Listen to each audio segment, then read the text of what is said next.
The beam of grey energy fired by General Raga slammed into Gohan's chest with the force of a crashing moon, and the sound was so loud that it shattered the eardrums of the small mushroom people hiding miles away.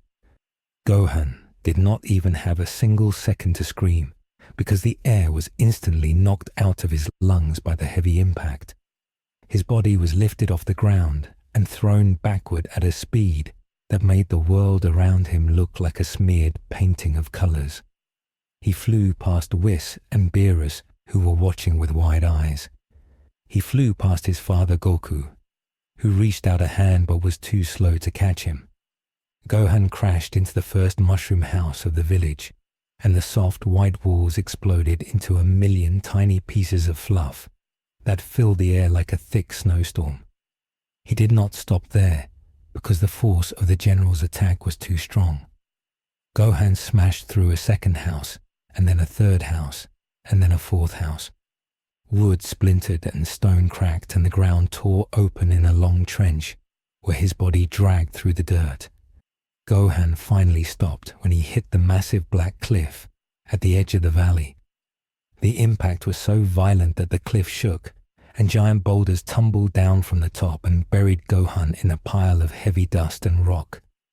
Silence fell over the battlefield for a long and scary moment. The dust cloud settled slowly. Goku took a step forward, and his face was pale with worry. He clenched his fists so tight that his knuckles turned white. He wanted to fly over there instantly. He wanted to dig his son out of the rocks. But Vegeta stepped in front of him and blocked his path with a firm arm. Vegeta did not look at Goku. He kept his eyes locked on the pile of rocks. He told Kakarot to stand still. He said that if Gohan was going to be a god of destruction, he had to be able to take a hit like that. Vegeta said that pain was the best teacher in the universe, and right now Gohan was in school. Goku gritted his teeth and nodded slowly, but his heart was pounding in his chest like a drum. He hated seeing his boy hurt. He hated standing on the sidelines. But he knew Vegeta was right. This was Gohan's fight. This was Gohan's test. Under the pile of heavy rocks, Gohan was lying on his back in the dark.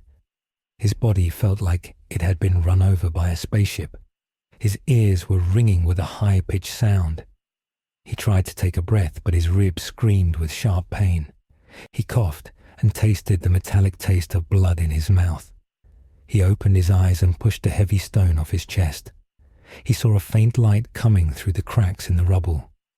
He tried to sit up, but his body felt heavy and stiff. He looked down at his chest, and his eyes went wide with fear. The beautiful silver god of destruction uniform that Whis had given him was torn open. The fabric was ripped and burnt, but that was not the scary part. The scary part was his skin. The skin on his chest where the beam had hit him was turning a dull and lifeless grey color. It looked like dry cement. It looked like stone.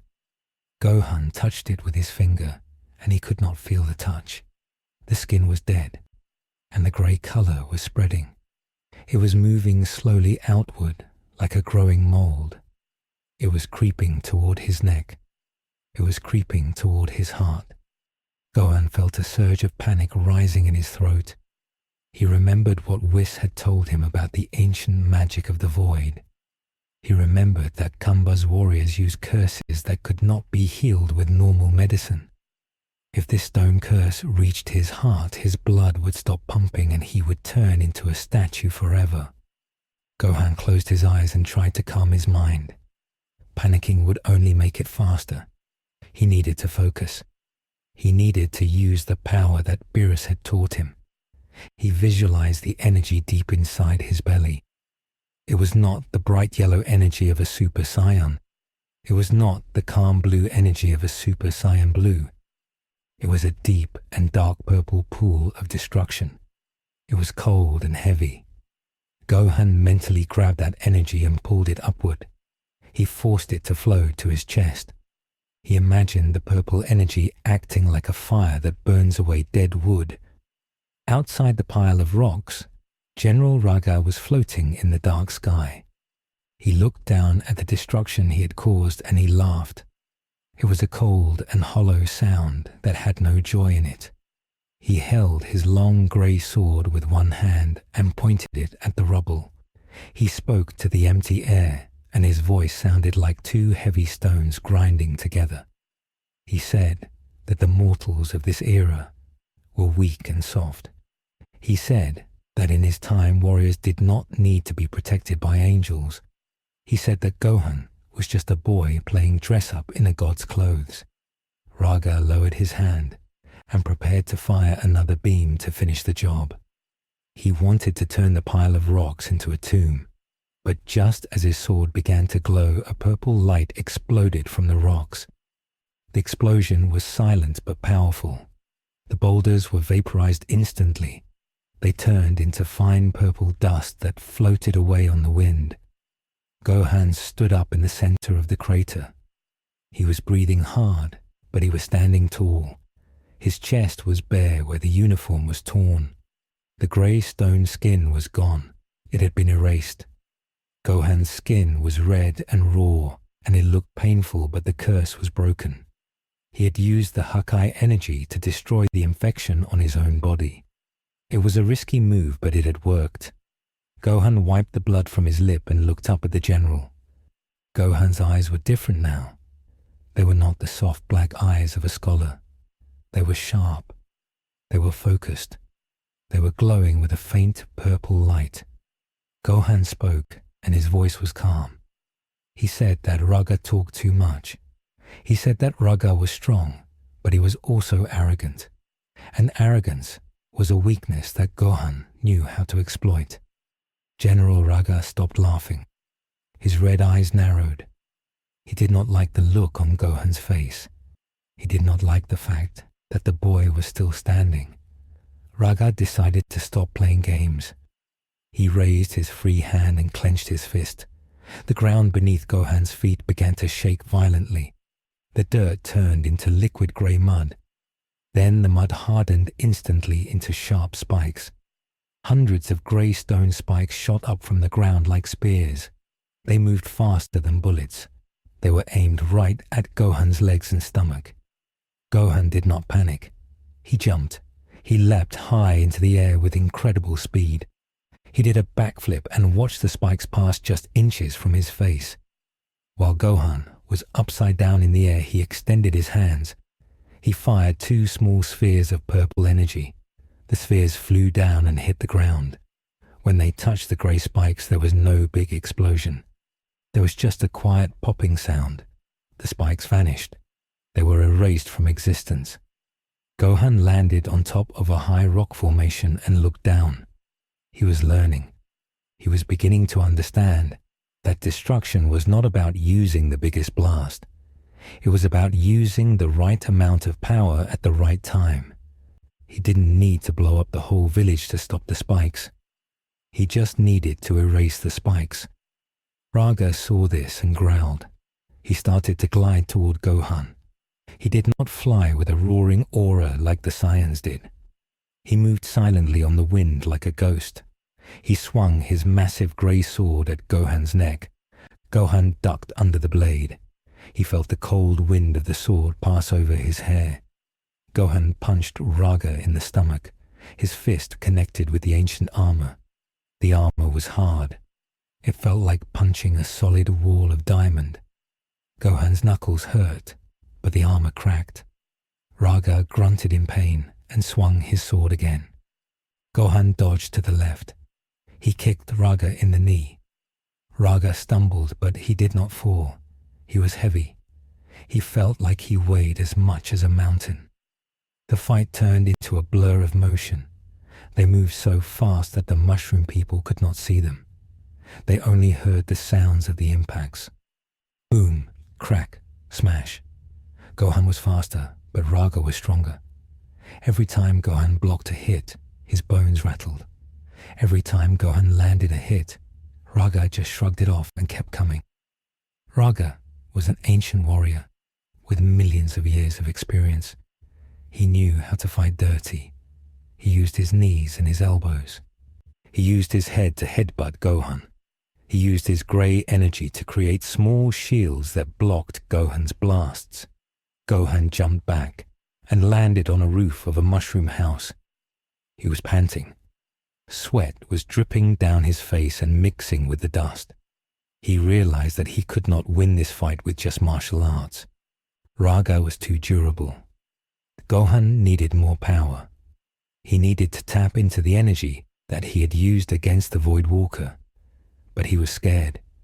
He was scared that if he used too much power, he might lose control and destroy the planet. He looked at his hands. They were shaking again. He looked over at Whis. Whis was standing calmly with his staff. Whis looked at Gohan and gave him a very small nod. It was a signal. It meant trust yourself.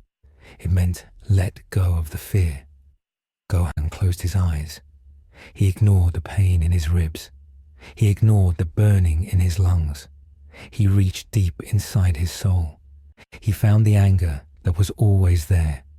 The anger of the Saiyan blood. The anger that woke up when Cell hurt his friends. But this time, he did not let the anger burn him. He took the anger and he froze it.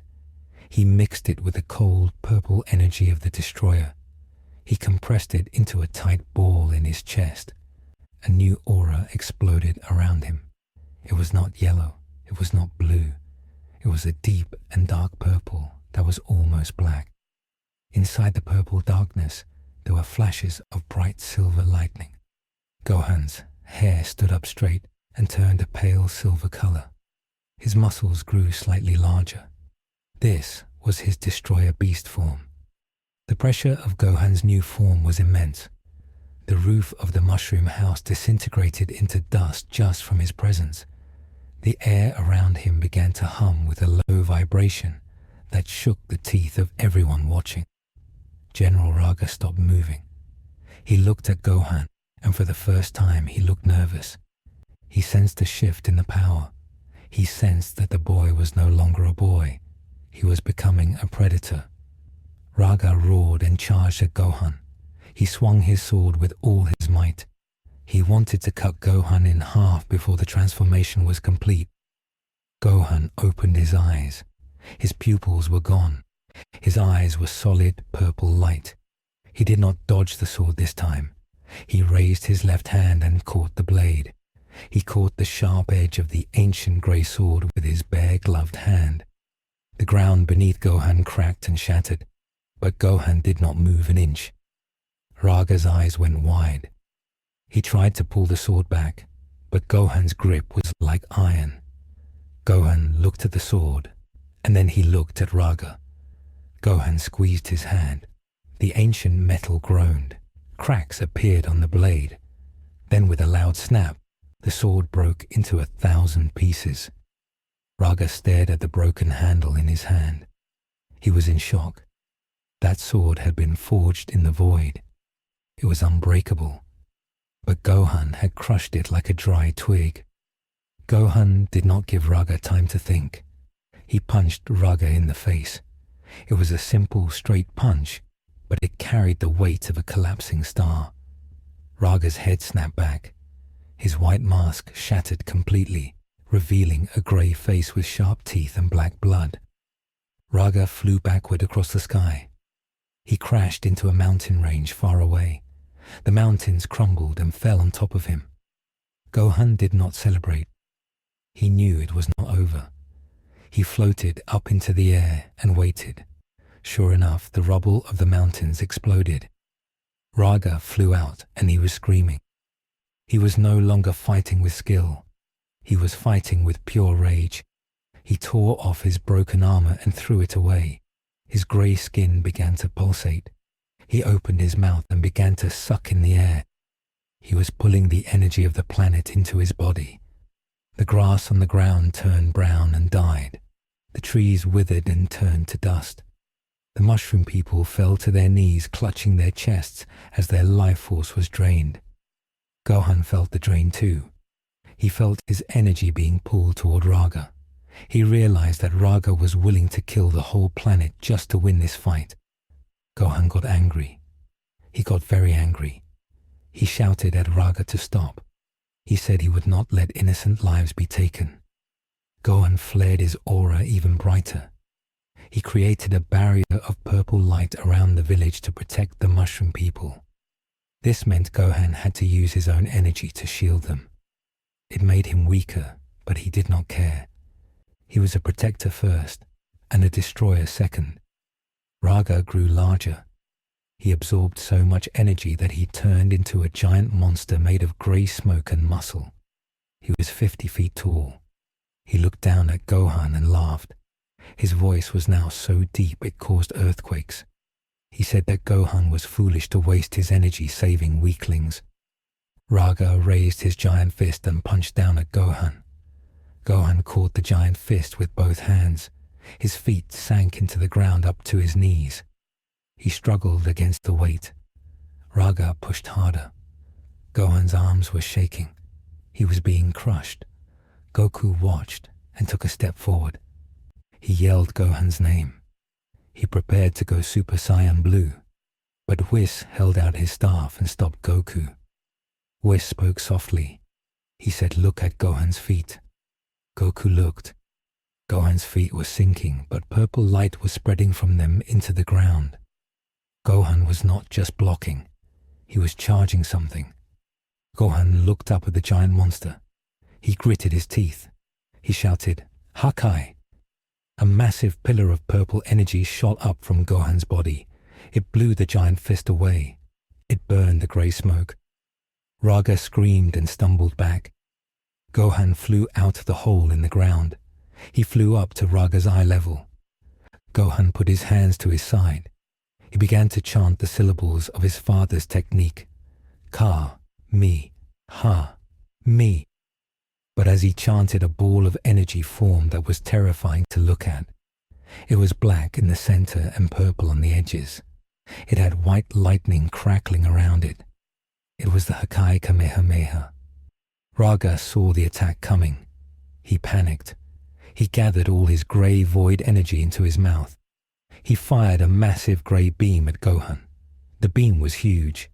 It was big enough to destroy a continent. Gohan thrust his hands forward and shouted, "Ha!" The purple and black beam shot out. It met the grey beam in the middle of the sky. The two energies clashed. The sound was deafening. The sky turned half grey and half purple. Lightning struck the ground. The wind was tearing trees out of the ground. Gohan pushed with everything he had. He thought about Videl. He thought about Pan. He thought about the mushroom people. He poured every ounce of his spirit into the beam. His beam began to eat the grey beam. It moved forward, inch by inch. Raga's eyes widened in terror. He realized he could not stop it. The purple beam broke through the grey beam. It hit Raga in the chest. There was no explosion. There was just a bright flash of light that blinded everyone. When the light faded, General Raga was gone. He had been completely erased. Not a single piece of him was left. The dark clouds in the sky evaporated. The sun shone down on the battered planet. Gohan hovered in the air for 1 second, and then his eyes rolled back in his head. His silver hair turned black. He fell from the sky like a stone. Goku flew up and caught him just before he hit the ground. Goku held his son and looked at his face. Gohan was sleeping. He looked peaceful. Goku hugged him tight. He was so proud. Vegeta walked over and looked at Gohan. He crossed his arms and gave a rare smile. He said the boy had done well. He said the boy had the heart of a Saiyan and the power of a god. Whis floated down and tapped his staff on the ground. A warm green light spread across the planet. The grass turned green again. The trees grew back. The mushroom houses repaired themselves. The mushroom people stood up and looked around. They were alive. They cheered and ran toward Gohan. They wanted to thank their hero. Beerus walked over and looked at the sleeping Gohan. He kicked Gohan's foot gently. He said, "Wake up, lazy bones. We have work to do." But there was no bite in his voice. Beerus was impressed. He knew that erasing a general of the void was no easy task. He knew that Gohan had just taken his first real step into a larger world. Later on the travel cube, Gohan woke up. He was eating a senzu bean that Goku gave him. His energy was back, but he felt mentally drained. Whis explained that this was just the first wave.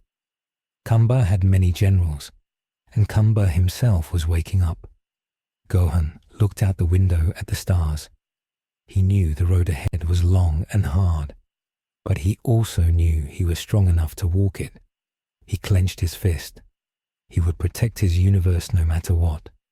Stay tuned for the next episode to see the gathering of the Multiverse Warriors.